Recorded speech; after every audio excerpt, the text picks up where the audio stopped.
So welcome back to the second part of this video, and as we move down we're going to move on to the rationalization technique, because if you look at this problem at x equals 3, when you look at the graph you can sort of see what the answer is, but I'm not sure how you would just look at this problem and see exactly what the answer is. But there's a technique that what you do is you look at where the irrational part is, and that's in the numerator, and you leave the square root the same, and what you do is the opposite of the minus 2 in this problem, so change it to plus 2. Now that's only acceptable if you multiply the denominator by this as well. And the way I have this written is perfectly fine. I did not rewrite the limit. Now when I write equals, now I do need to write the limit. It's just a tedious thing that a lot of math teachers do. They ask you to do that. So as you FOIL out the numerator, the square root times the square root will cancel, so you're just left with x plus 1. And that's why this technique works, is the outside is a positive 2 whatever, and the inside is negative. You see that they cancel each other out, and then the last term is just negative 2 times 2, which is negative 4. And as you look at that numerator, that's equal to x minus 3. So let me just rewrite that as x minus 3. And instead of trying to FOIL the denominator, look at that. You have an x minus 3, and then just leave the other piece the same. And you can cancel this out.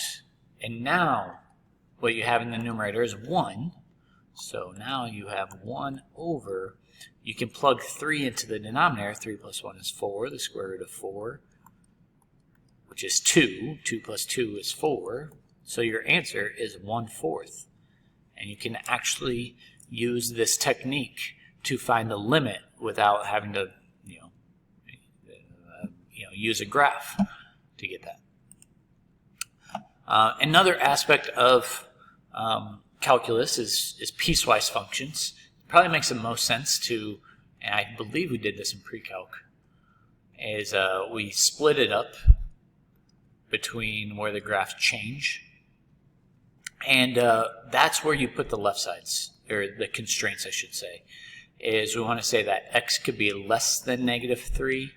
This middle piece is between negative 3 and 2. And it's a hole at negative 3, so you do not want to include it. And it is a closed dot there at 2. And then we have values to the right of 2. And don't make this complicated for yourself. You can tell to the left is just a linear function with a slope of negative 1. But if we continued on, this graph would go through the y-intercept of negative 5. And you could figure out what the curve is for this parabola. But let's keep it simple. Let's use vertex form, where it's shifted left 1. So we would write x plus 1 squared, and then shifted down 6, it looks like. Now there's other ways of writing this, but don't make it more complicated for yourself. And if you look at the linear function to the right, definitely has a slope of down 1, right 2, so negative 1/2 x. And if we continued this trend through the y-intercept and cross the negative 1. Now there's other ways of writing these equations, but I think that's the easiest. So now we can answer these questions, and I believe we've worked with them already. Let me just go back to orange, I guess.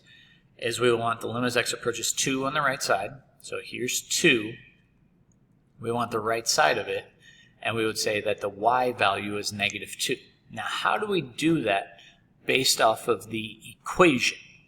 So what you need to do with the equation is you go to which constraint deals with being the right side of 2, and that would be this one right here. And then we can direct substitute, that's a weird word, 2 into this equation. Negative 1/2 of 2 is negative 1, minus 1 is negative 2. That's how you would do this. Now if we would look at the graph, the limit as x approaches 2 in this one, well, the left side does not equal the right side, so this is simply does not exist. How would you do that if you did not have the graph? You would go to the constraints.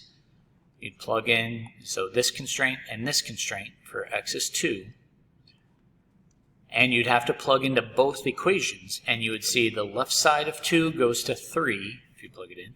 And the right side of 2 goes to -2. Since those values are not the same, then you would write does not exist.